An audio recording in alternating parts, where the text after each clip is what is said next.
All right, everybody, welcome back. This is Instructor Phil Dimitriadis here. We're going to be doing another demo today. I'm going to show you some quick techniques that I use in my sketchbook. These are traditional drawing techniques I use in my sketchbook that apply to working digitally. In fact, one of the great things about working digitally is if you take a majority of traditional skill sets that you've learned in either watercolor, painting, and you apply them into a digital format, they work just as well, if not better at times. And better because you have layer options. You have the ability to draw things on multiple layers, which isn't a bad thing.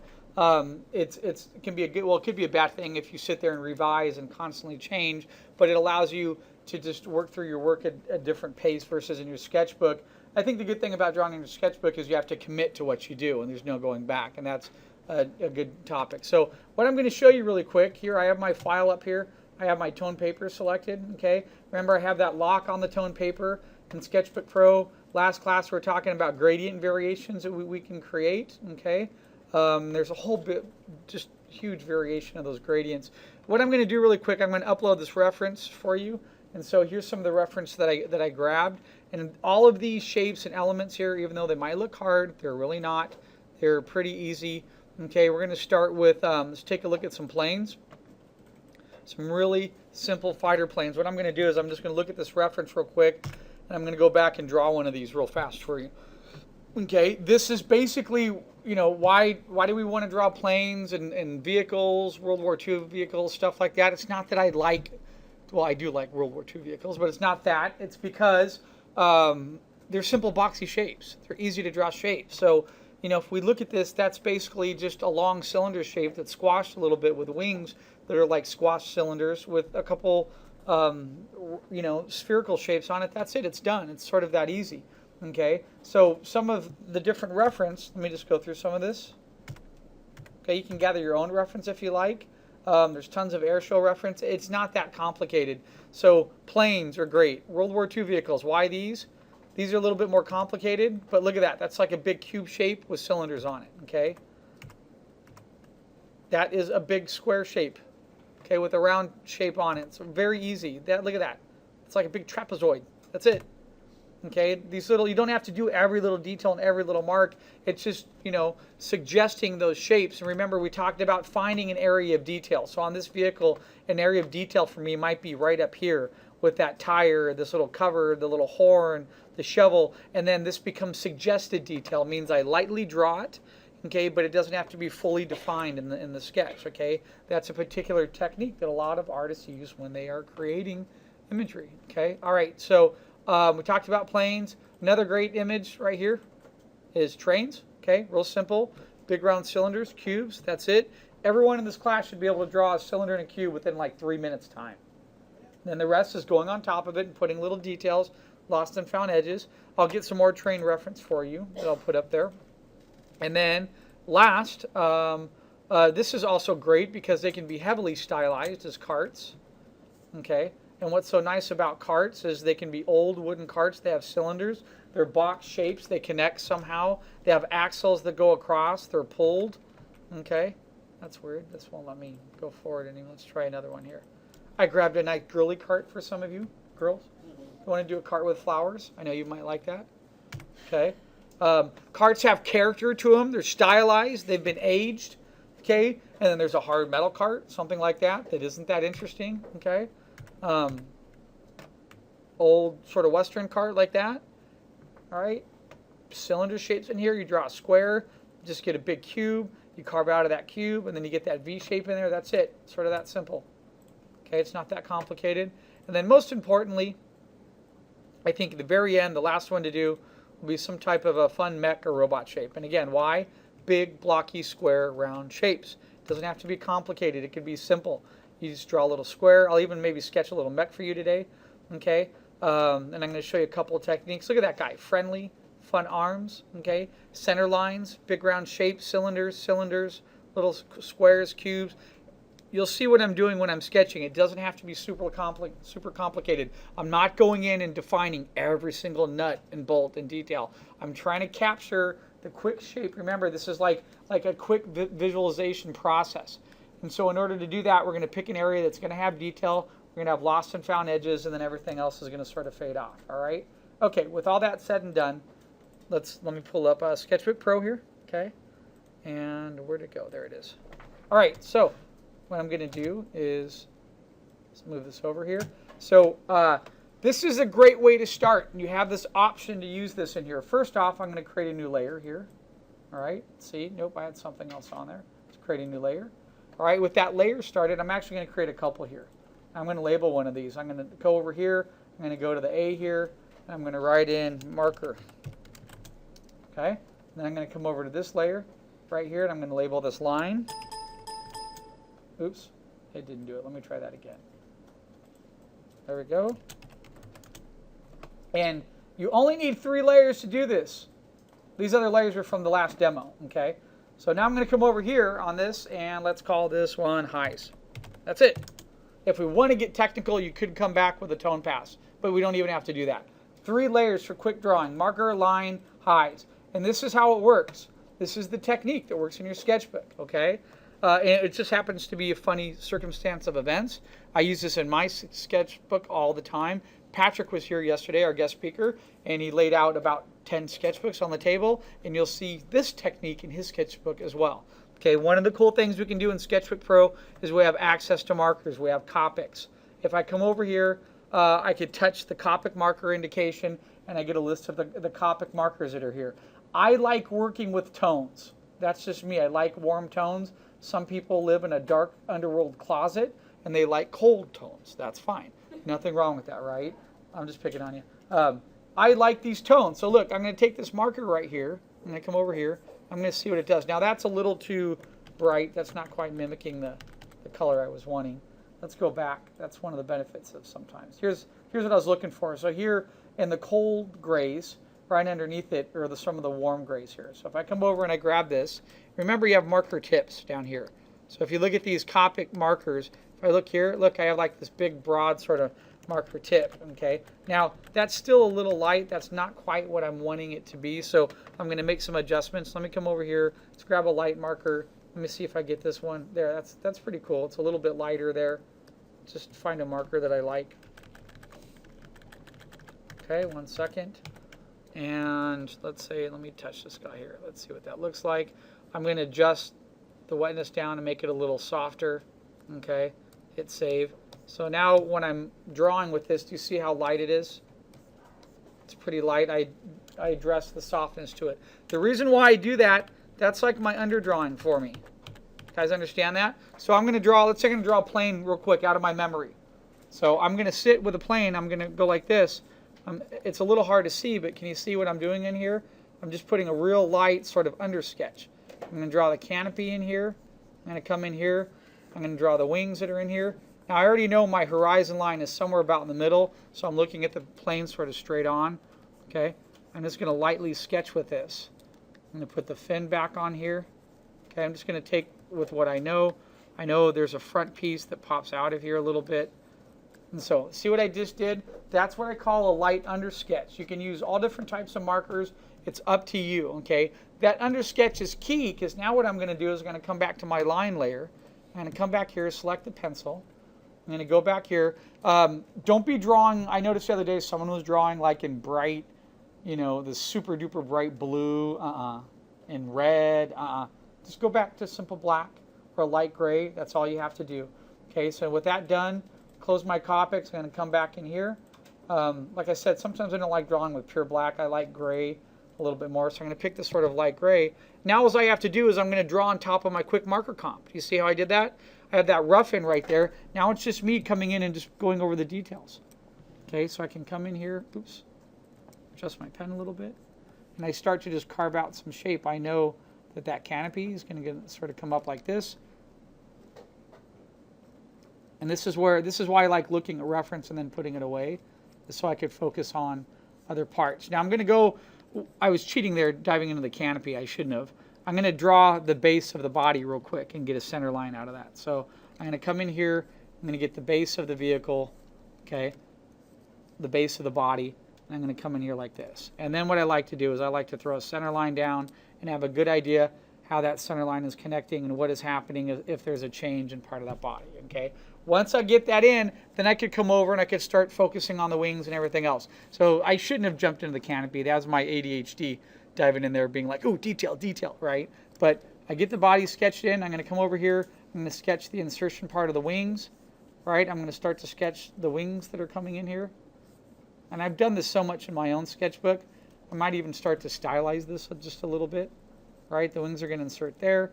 So now if I come back to the other side and I draw and find, I can find exactly where the wings are going to be over there.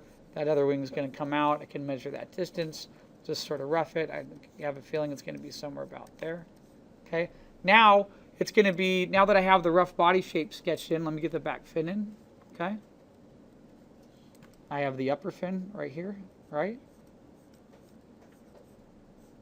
Okay. Now it's just going to be me coming in and adding some little details. That's it. That's the rough body. So I did a rough in. I have a rough line. I have a center line in there. I see the shape.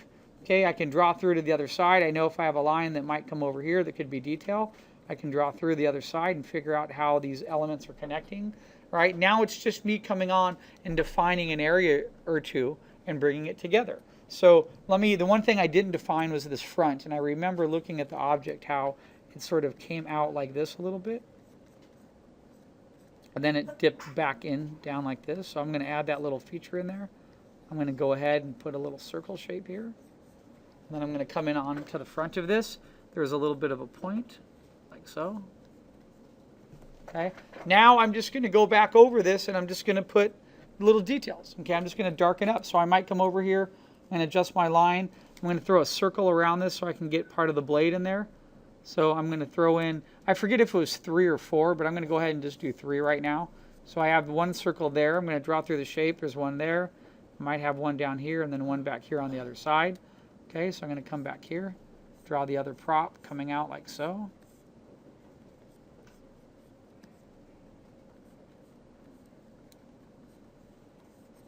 Try to get that to be pretty exact because I'm just drawing it out of my head real fast, right? I'm trying to remember exactly what the reference was. And that's one of those parts where it's not as interesting to me, so I might just leave it sort of rough, right? Okay, so I could just leave that. I could adjust it a little bit later. That one's a little bit long there.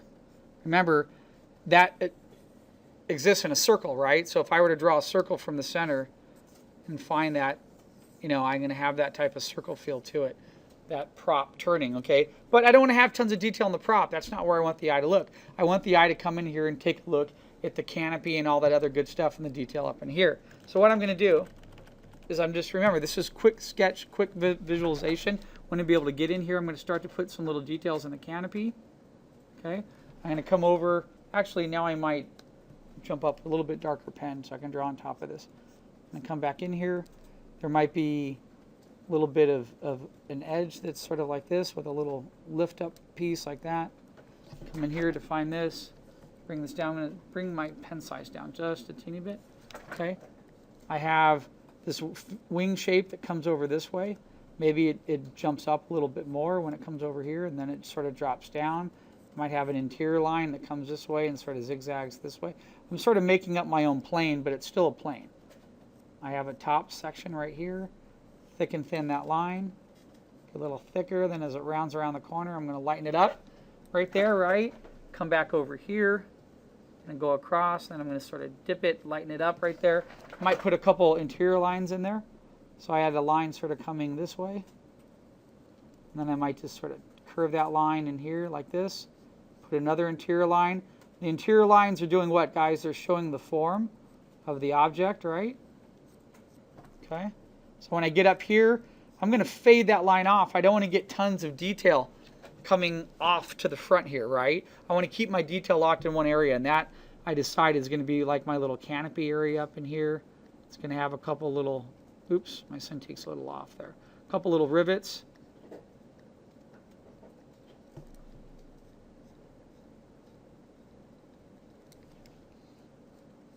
I might have another piece of trim. Comes around that side of the plane. I'm going to have a little body line that comes this way. I might have a couple little indications. They have like sometimes little places to put your feet, right? So I might come in here and put a couple of these little indication lines. Draw a rough line in here. indicates their pathway wrapping over the form of that body, right?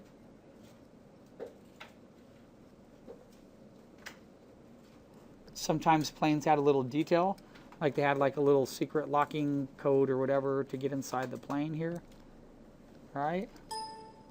And come back here. I'm going to put some detail on that fin just a little bit, just real simple. I'm just going to come up here, define what might be around part of that fin. There's a rudder blade on sort of on the back of that, right?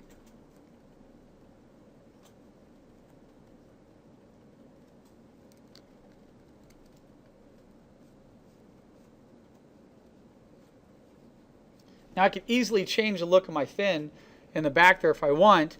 All I have to do is erase that line. I can put the fin at an angle. Ooh, and then I have a different looking plane, right? You can do that. I'm allowing you guys to have fun with that. I'm just using my undersketch as a guide for me. But see, my black line is going to be the dominant line that gets in there and defines all those shapes.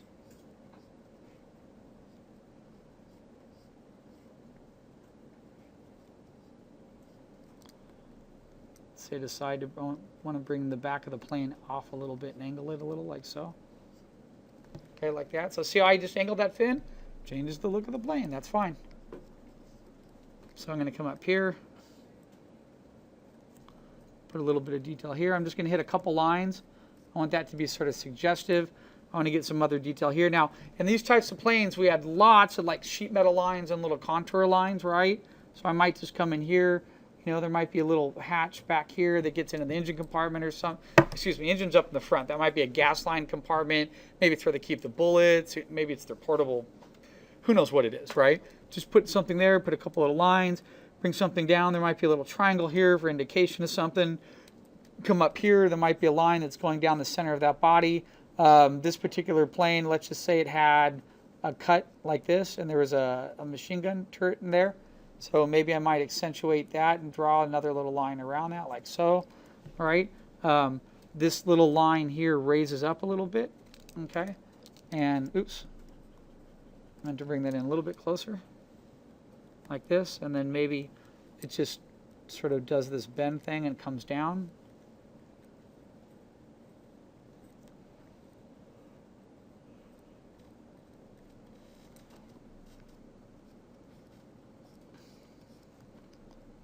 Okay, and maybe have another line that sort of wraps around the body here, comes down like that. And then I'm just going to throw, so remember we talked about the Gestalt theory? I don't need to define 150% of this plane, right? I can leave some lines up here broken. So I could come up here, I can put a baseline, which is like my supporting line, that holds part of that together in there.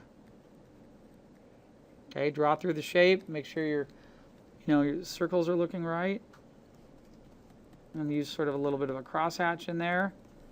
All right, I have this little fin that's coming off. Excuse me, can't talk today. Fin, the blade. Now I'm not looking at reference at all. I might be misdrawing some of this. I'm trying to use part of my visual memory to get this down. And then here I'm just going to put a line here. These aren't as important to me. I'm just going to put a couple supporting lines on them. If I want, I could come back here and do a little bit of a crosshatch going across to give that sort of a rough feel. Now I realized here I put an extra line in there. So here I'm going to come back here and just have the single line. And then I might do the same thing here. Come back real quick, sort of go up it like that. Just trying to keep it rough now, right? Not tons of detail.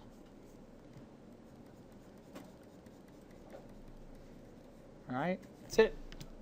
And let's say down here there's a air intake of some kind. So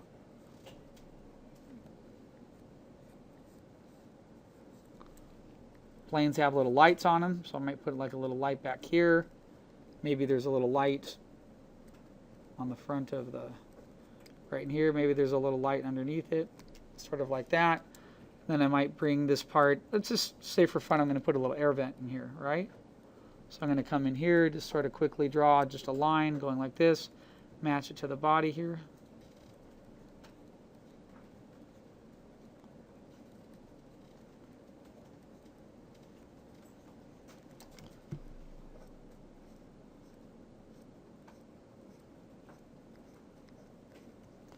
That's it. I'm done. I'm going to leave it. Now I might come in here and I might hatch a couple areas of detail. I might say that there's light coming from the top here. So from the side here, Might just have a couple lines that sort of come up and fade a little like this. Might come over here, put a couple lines going this way. I have a shadow area under here. I can put a couple lines going up like that. The side of the canopy, if light's coming from the top, I might decide that this side here on the canopy, right, might be a little bit darker. So I'm just going to put a couple crosshatch lines going that way. Might put a couple lines gradating very thinly going underneath there, okay? And then I might put a couple like right here, going up like that. That's it. I'm pretty much done. Now I'm just going to come in here, and of course I did it all in the same layer. No, I didn't. I did change. I'm going to come over to my highs now, and I'm going to come over here. I'm going to take a, I could take, don't have to be pure white. I could pick like a light gray. Let's see what that looks like. See, it looks like it's white, but it's not. Pure white can almost be too bright sometimes, right? And I could come in here and just throw a couple quick accents where I want the eye to look. So let's say I want the eye to come over right over here. Let's say there's a little hot spot right here on the front there. And then I might put a little bit of a highlight right here, here on part of the glass. Hatch it across real quick, right? There might be a little bit of a highlight going across this. Might have a little bit of a highlight here that fades over that top. And then I might have a nice little highlight like right here on this edge and then on this wing. Okay, a little highlight on that edge going this way. The wing sort of bends a little bit and folds. A little bit of a highlight there. See, I'm almost done. I barely even have to do anything else. I'm just putting a couple little highlights. I'm getting this area to pop. I'm not putting tons of highlights out here or all in the front, right? No, I might put a little bit of a highlight there. A couple there. A little bit of reflective light down below, just a line. Maybe just drawn on top of that other, put one here on the edge. One down here. And then that's it.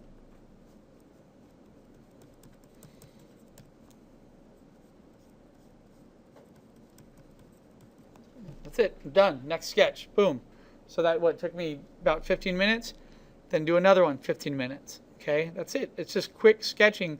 Now, you'll get better at this if you start drawing your own shapes out of your imagination. That's what I like to do because I'm relying on my ability to think of form and shape and put line on top of it, being able to draw through objects.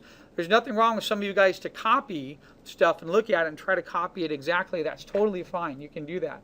But I like to just think of something cool. Like I'll draw a mech real quick right here. So I'm going to go back here, go back to my marker level.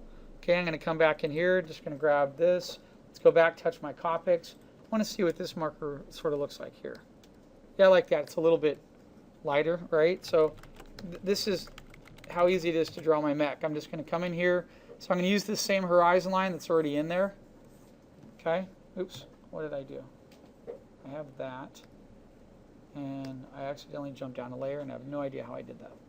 So I'm going to use that sort of horizon line there. Look, I'm going to come in here really lightly. I'm going to imagine a body here.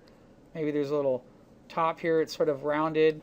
I'm going to imagine a leg that's sort of coming down like this, and then a shorter leg here. Just something really basic. Not too complicated. I'm going to start with just some simple shapes. Maybe it has something that extrudes out the front a little bit. One leg comes down here, another leg comes in here.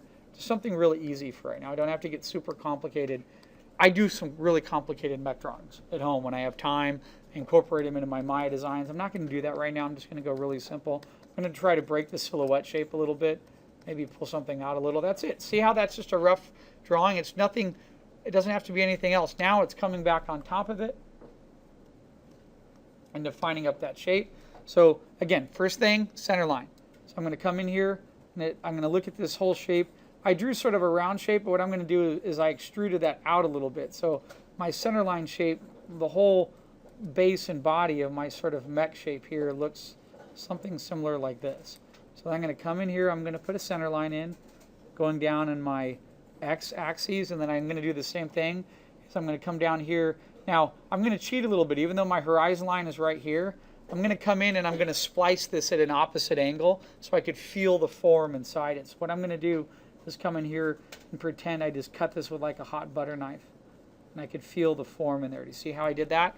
That gives me an immediate idea and feel how the lines are working this way, how this line drops underneath and goes back like so. Okay? But see that form, being able to drop in here and figure these lines out, it really helps me identify the solidity of the object. And that's what's really, really important here. So see what I just did? That's just a real quick sketch on top of a marker comp. That's all it is. It's just drawing the egg shape of the form.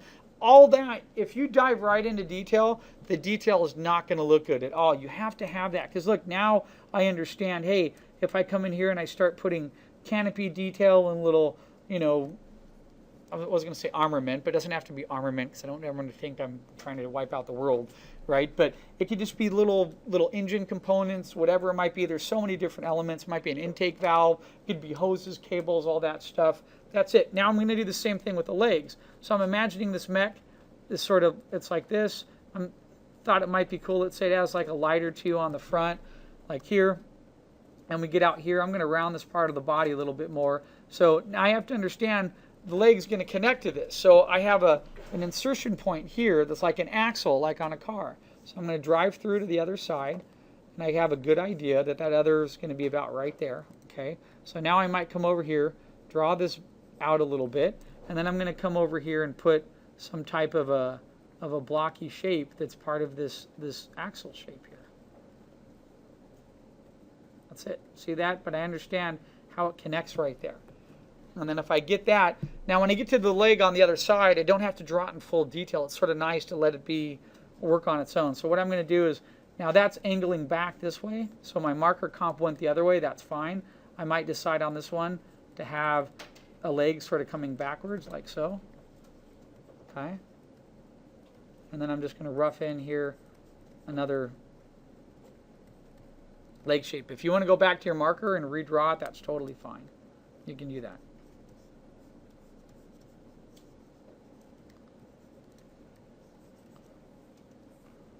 Now I'm sort of drawing this, all my angles are sort of like this. You see that? They're all sort of going parallel to each other.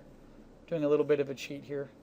I know where my horizon line is in terms of where the lines should be changing, but I'm just quickly going to get in here and define it up. So now that's done, right? Now it's just detail. So I decide to come in here, and that was me drawing through the other side to understand where the other leg shape is. So if I draw through that, I can understand that I might have, I'm going to see part of that other leg shape like this. Right? And then I might just come in here, put a quick line or two going down, match up, oops, these other lines here. This is what I'm trying to teach you guys to do, is be able to knock out a drawing very quickly without getting caught up in all the detail and all that stuff. That's it. There, that other leg's there, that's all I need. Now it's just the detail. So what's the detail I'm going to do? I'm going to start with the canopy, right? So let's just say, now the canopy drawing, that changes the whole scale and size and feel of everything, right? So I might decide on this, let me erase where that other leg was right there, that the canopy might be really small on here. That's going to change the scale of this. So if I make sort of like a round canopy like this, and then I bring it upwards like this sort of, put a round tip on it.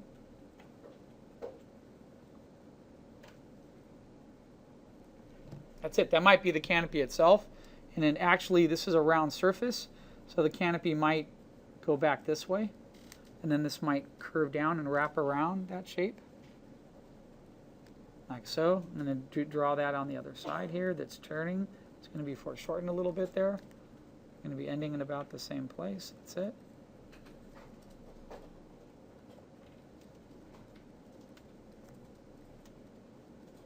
Okay, that's it. That's my little canopy. Now it's just little details. So I don't have big open space here, right? So I might start to recede something, and then I just think about raising. So I might raise this up a little bit, and then I'm going to draw a line back like so.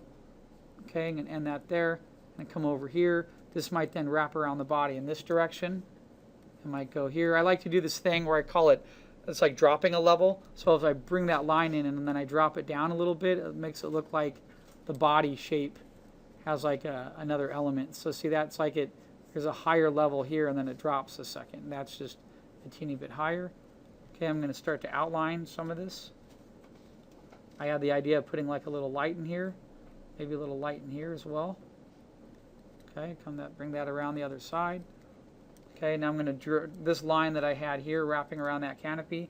I'm going to bring this line back down to the other side. And I'm going to end it out there. Put a little bubble thing. Actually, let me back up there.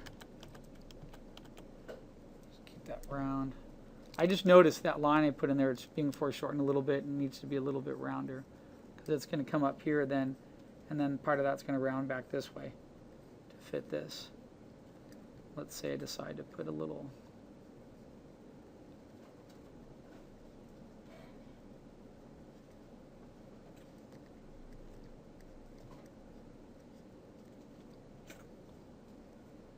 detail in there.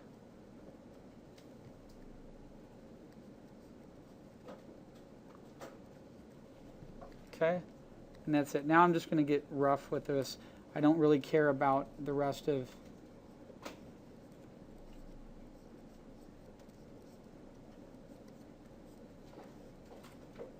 So you'll notice a couple things I'm doing is I'm breaking lines.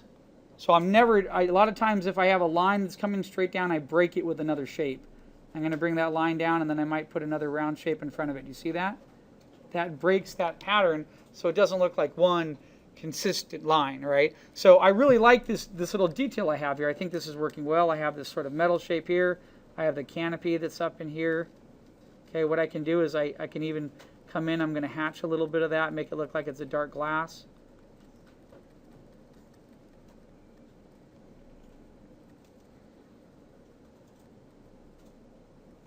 Okay.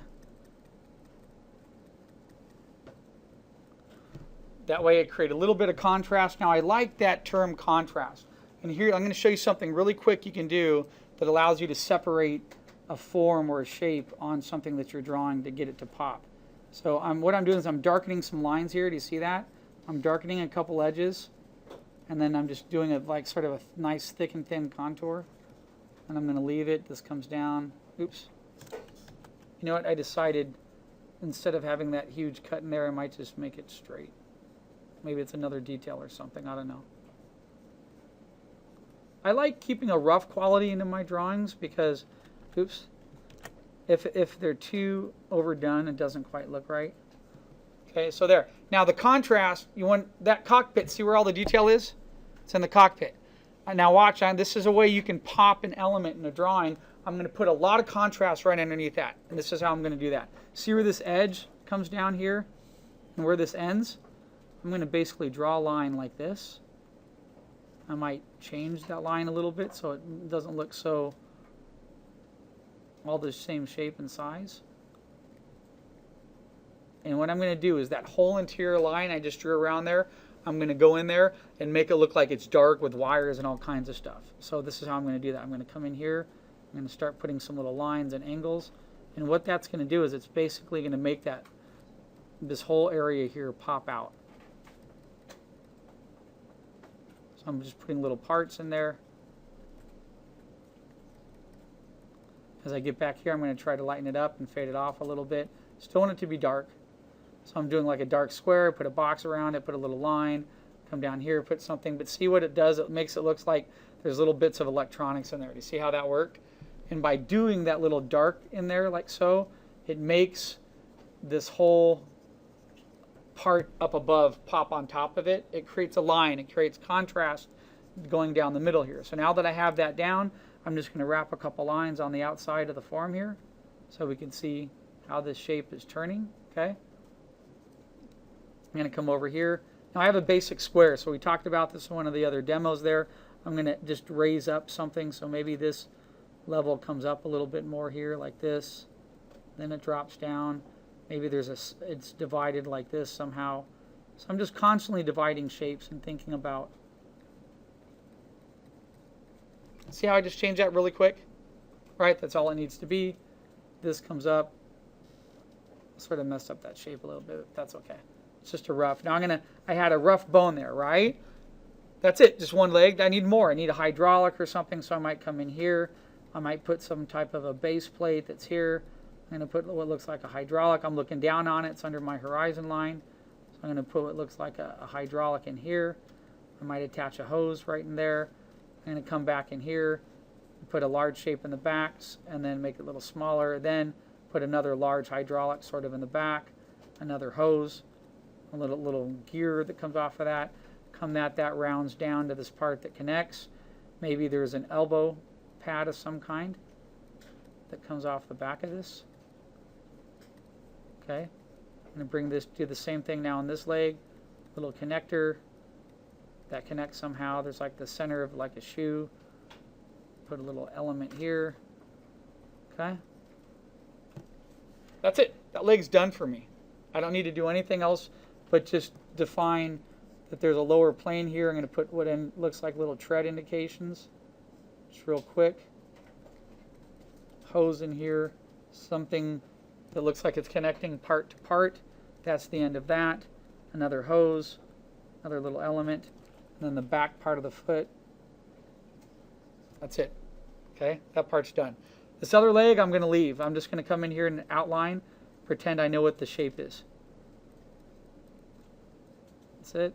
I might have a hydraulic that's in here. Going to let that end up going to the mine. Little hydraulic here. Base plate of the foot. Little grip in there. I'm going to leave it like that. I don't want to do anything more than that. I want it to be like what I call the lost and found edge. That's a lost and found edge over there. That had a little line detail like that, something like that. And then it's just, now it's going to come in, and I might go over part of my exterior line here, see what I have. I have all that goodness. I might come in here, put a little bit more detail in here, put a line. I love little triangles. They're like an insignia for something important. And, you know, maybe there's a little, this curves a little like this, and we see little circles to open something up. That's the hole. I'm going to put a little bit darker line around that front there. Now it's starting to look like the design's moved a little bit, or maybe this is also part canopy here, you know, so part of me is tempted to come in here and just sort of do this.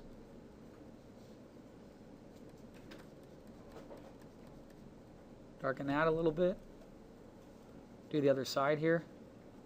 Okay, now that that's done, white, come in with highs. Let's switch to white real quick. And I'm just going to get this area to pop. So I'm going to just immediately come in here and just say, okay, I have a little bit of a curve right here, a little highlight. Fade that off going this way. Fade it going this way. I'm going to darken up like you have a little highlight on your nose, your chin spot right there on the tip. The eye is going to go right to that every time. And put a little highlight on that edge. Okay. Highlight fading off this way, like that. You can't see it, but I just did this with lines in there. A couple lines to give indication of like a gradient happening. Okay.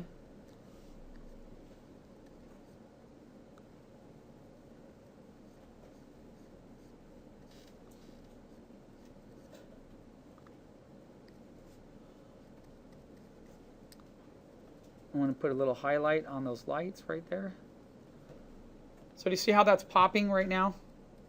It's getting all this little area in here.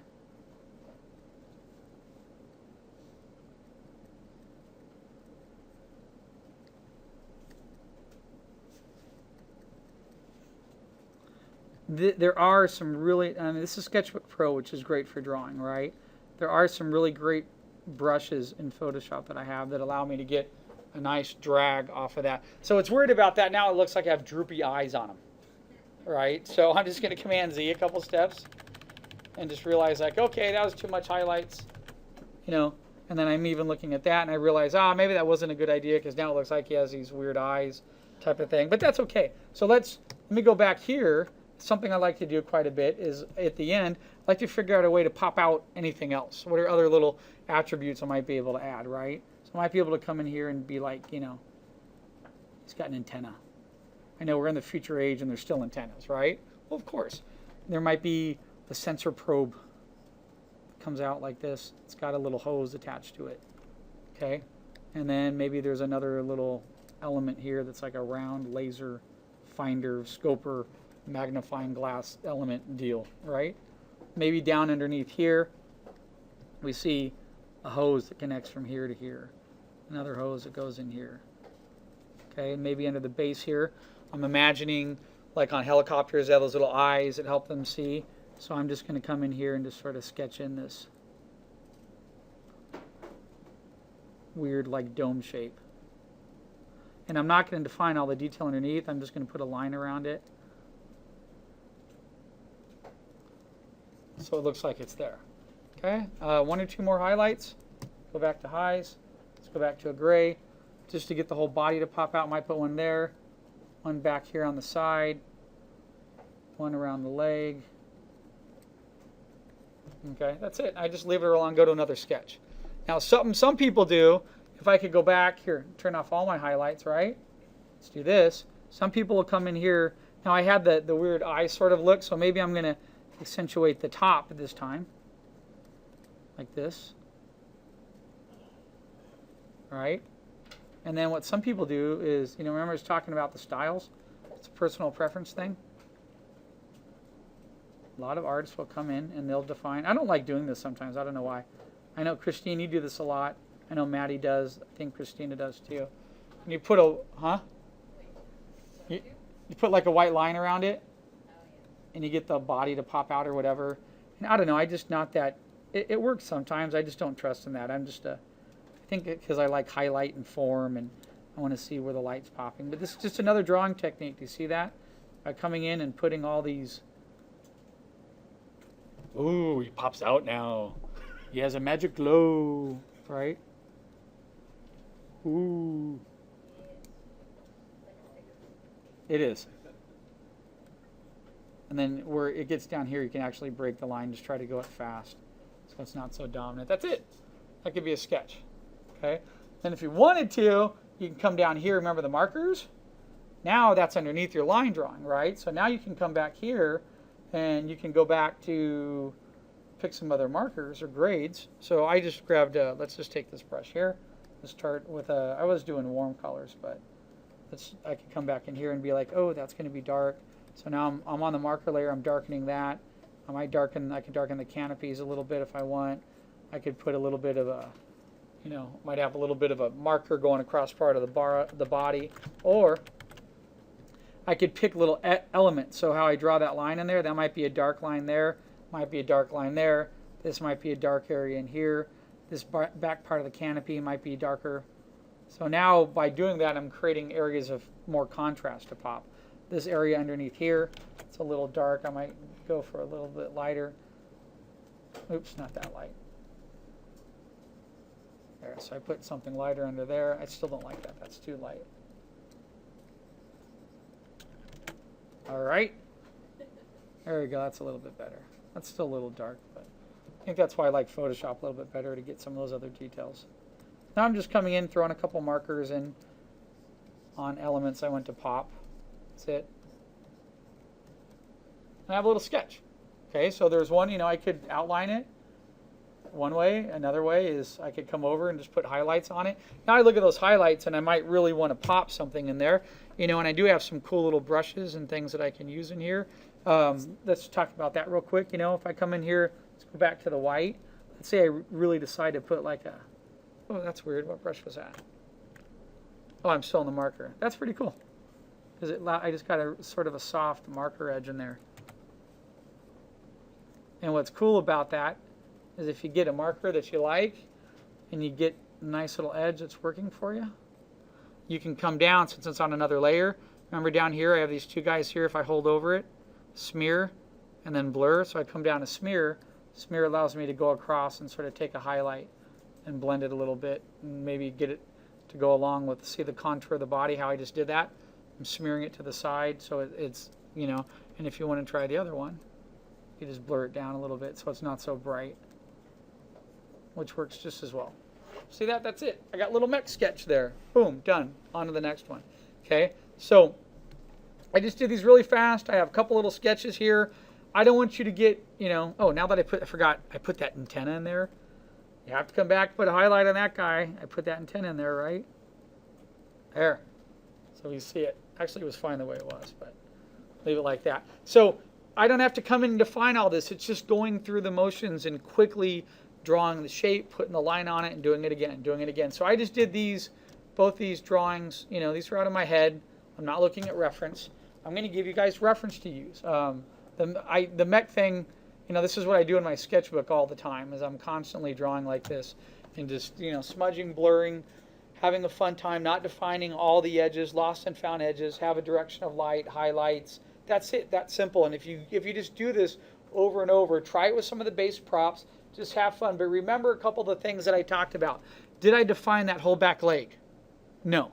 I left it alone. did I define this whole area right in here? So if I were to draw on top of this, let's talk about what I really defined. I defined the area of the focal point, which is where? It's right here. That's the area I defined. That has the biggest area of contrast.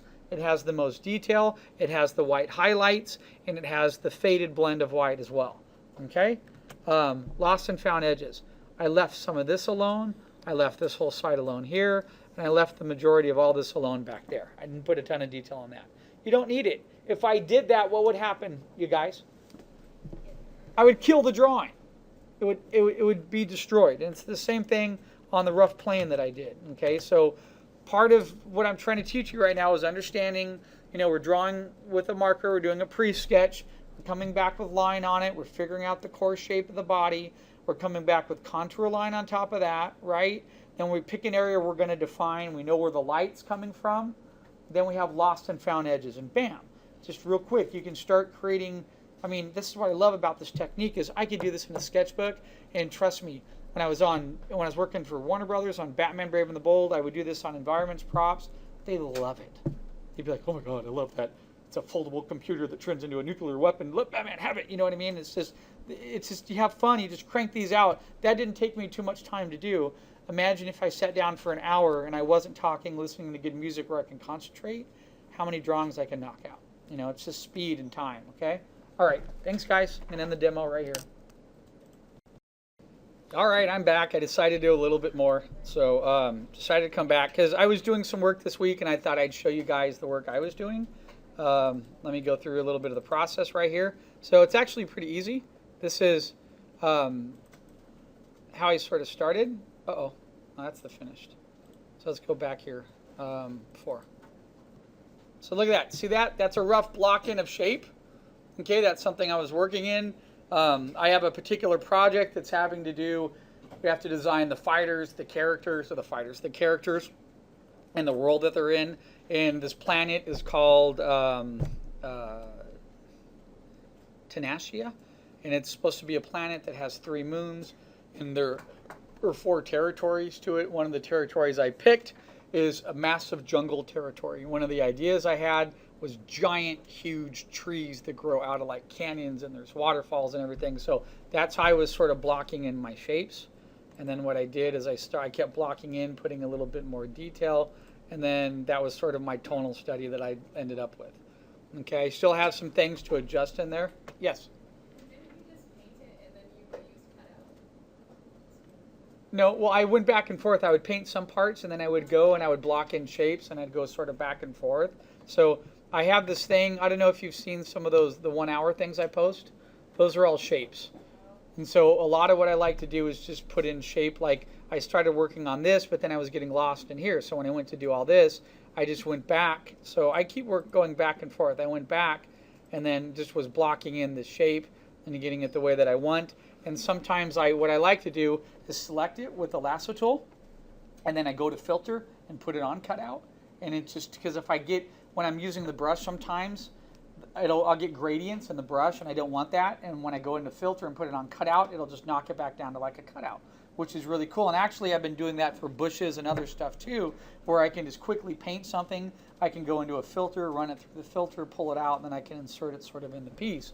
So by doing that, here I had more, and you could see a couple of the other picks. Let's see here. So like here, can you see the brush strokes here?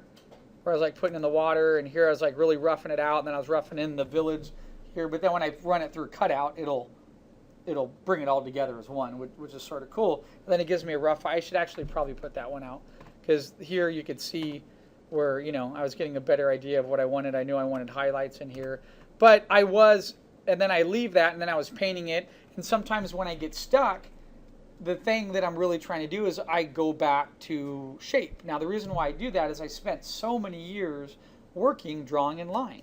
As I spent so much time providing line to people, it's when line for people and for productions, it's nice to go back into shape. And that's been a huge transition for me as an artist, is when I'm doing a tonal study or working on something in color, is when I get stuck. And I got stuck on all this. And I'll let you on a secret. That's how I got past it, is I was getting pissed, and I was like, "Ugh," and I scribbled, and then I thought, why have one stream when I can have multiple streams that break off? And by doing that, it really changed this feel in here. It gave me, so it's like there's a huge waterfall and then the water separates and breaks into 3 or 4 patterns. Okay, so I'm really, so all those, the Facebook things I'll put up when I do the 1 hour speed paint things, I'm not really painting, well, technically I'm painting, right? I'm basically making selections with a lasso tool using brushes, and everything's just on shape. There's really limited gradients. So here was sort of a good example where I was able to do a little bit of both, where I was working on blocking in stuff and then I was selecting, and then I would just put it through a filter. Because what I hate is when you get all the like certain lines in there, it looks too overdone, but you know, then it's just starting with something rough. So I had an idea of what I wanted to start with. Okay, so something else I do, which I could show, I didn't bring my sketchbook with me, but I draw with my other hand. I draw with my left hand, and I'm getting pretty good at it. It's pretty cool, right? Because then I'll switch to the right hand. But the left hand, I'm not as what's the word? I'm not as meticulous with as I am with my right. So when I draw with my left, I'm looser shapes. So I actually mapped out a couple compositions that were a whole lot easier to map out because I was using my left hand and I couldn't quite get into the detail, but I could do the large shape. Does that make sense? And then I did one and I'm like, dude, I would have killed that with my right hand because I would have put too much detail or got too much area in it. And sometimes getting a simple breakdown starts to work. So now I'm taking this piece and now I'm taking it into color. And I was thinking of adding like a huge log like here in the middle type of thing. And I haven't finished the light. The light's coming through the side here. You can see there's not really any light illumination right here on the ground. So when I finish that, the light will be hitting that ground and you will see distinct lines separating the foreground from midground and from background. So this is sort of a rough right now. Once I get the light is the key, and that's always, just like I'm showing you in the drawing that we just did, what is that? That's the last step. That's not the first step, okay? So imagine the light. You'll see a shadow coming off these trees, and you'll see light that's going to be gradating, and it's going to have a degradation on it where the light will be brighter here, and then it'll fade off and get lower here. And then it'll create more contrast against this dark side, and then that light. You can put, I put really lightly, just with a real soft brush, just indication of light coming in here. Then I'll be able to come in with a fuzzy white brush, and then I'll be able to knock this back. And if I put a layer of haze over that, that'll really push it back into the atmosphere, and then having the light. And then not only that, look right here. I want you to see that village right there. That's important. That's an important part of the story. I'm going to have light coming through the trees, and when the light hits this form right here, the light's going to round. Does that make sense? Because what kind of shape is that? That's a huge round tree. So when the light hits that, you'll see this light wrapping around and gradating or going through a degradation of light to dark as it wraps the form. And then I'll come in and I'll throw a couple. So you can't see what's on the far left-hand side of the frame, right? So I'll have light coming this way, and then I'll put a couple highlights on that little house. I might put a little railing here. And then last night, right before when I was super tired, I was getting ready to go to bed, I'm like, I should put steps going down, right? And if I have little steps going down, I can have those being brighter to darker to darker to darker to darker with little highlights on them, and that'll really get that little village area there to pop, okay? But it's cool. I like blocking out shapes, and then, you know, that's what filter gallery's for, right? Going in, and I put it on poster, but I'm sort of doing it, developing it at the same time. And there, I think where I really got stuck when I first was developing this composition, I had the left, and I had this huge tree here, and then I had this back here. I knew I wanted a waterfall in there. But then I was sort of stuck about what I was going to have, and my thumbnail was just too rough, and I couldn't really determine what was supposed to be in the middle there. So what I did is, instead of sitting there and go render, what did I do? Went back to shape. And then I went back, painted a couple of shape in, and what I really like about that tool, the poster edge filter, is it takes all my line of brushes and any gradients, and it makes them all one color. And I can adjust it as I'm doing it. So I really like that, and I've used that filter option before. Once when I was painting a tree, when I was doing one of the speed paints, one of my compositions, I did a tree and then it was looking too rendered, so I went in and I put it through the filter, and boom, it looks like it's an awesome way to work. You know, it's just simplifying things, and it saves a lot of time. So I'm really happy with where I got with that. And I got to tell you though, I mean, see this? I found brushes that do moss. It was so awesome to sit there and go dunk, dunk, dunk, dunk, and it painted it in. Like, didn't have to do anything. It's like does all the work for you, you know. Some of this needs a little more refinement back in here. I had this idea of large gray stones popping out, so it's like the rocks. Because part of that, I'm working on another one now too. Part of my whole idea was of this environment was a huge Grand Canyon overwhelmed with vegetation. So I'm not on this piece. I have the vegetation feel in there and the waterfall, right? But I'm not quite getting that huge rock. So I'm going to go probably do another one or two this weekend, take them from a rough, try to get them to this phase where you see these huge, like giant rocks that have almost tumbled over time, and they're like arched up, and they have tons of moss and, you know, stuff growing. So that's something you haven't seen. Is no one has seen the Grand Canyon with the Amazon jungle in it before. Okay, well, unless you go to parts of Hawaii. There are actually parts of Hawaii that are volcanic, that are, you know, well, all of Hawaii is volcanic, obviously, right? But they're so tall, they're canyons that people can only get in there with helicopters. People have even tried to climb, and they've slipped, they fall. They have waterfalls, they have amazing parts. I actually saw something like that when I was in Hawaii a couple years ago. We went on a little tour. But I know there's even better. If you go to YouTube and just type in Hawaiian jungle mountainous tours, there's stuff in there. In fact, I could swear I was on this beach. It was a black sand beach that we had to hike down 2 miles down to. And I brought my body surfing gear. I was going to go out and body surf, but then I think there's a little reef there, and I probably shouldn't. But I'm like, dude, this is where they filmed Jurassic Park, because it was literally like all gray, and there was like right next to me on the beach was like a 300-foot drop off from some type of volcanic structure, and there's like moss and water dripping. I'm like, oh my God, this is totally. I'm waiting for the dinosaurs to come out of the canyon and run in front of me. But that visual sort of stuck with me, and that's sort of what I was trying to incorporate into this. So, anyway. Kauai? Huh? Kauai? No, I was on the Big Island, but we went, and what's funny is I drove right by Ingrid's home, where Ingrid was raised. Ingrid was raised on the Big Island. I drove right, because I told her where I was. She goes, I live right there in that neighborhood where there's a statue of a Hawaiian god guy like this, and she grew up right next to that statue. You go to the very end of that pathway, and then you get off, and I had to look this up on Google, and people gave us instructions, and you have to get down, and you have to hike. It's about a mile and a half, 2 mile trail that goes all the way down to the beach. It's really cool, except that I had my kids, and I was carrying my daughter on my shoulders, and I had to hike down and then hike the whole way back up with her. But when we got down to the beach, it was cool. We chilled, and I have a thing where I collect sand from places I've been and dirt, and I have little containers at home, so I have sand. So I have the black sand from that beach, which you're not supposed to do. Is it? Yeah, it's really bad luck. Okay, well, I got bad luck. So I have some of that, and I have sand from like the Moroccan desert when I went there, and places that I've traveled to, so in Greece and Italy and stuff. So anyway, enough of that. I just want to show you some of that process.